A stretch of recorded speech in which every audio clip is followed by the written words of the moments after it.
Levulan Caristic is applied directly to the AK lesion. The levulan penetrates the lesion and is absorbed by the target tissues, fast-growing AK cells.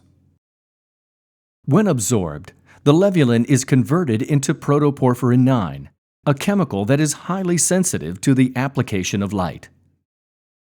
The treated area is then placed under the blue light photodynamic therapy illuminator, where the protoporphyrin IX is activated by the light, destroying the AK cells, allowing the lesion area to become healthy again. Everyone responds to medications differently, so it might be difficult for your doctor to say precisely what your results will be like with Levulan PDT.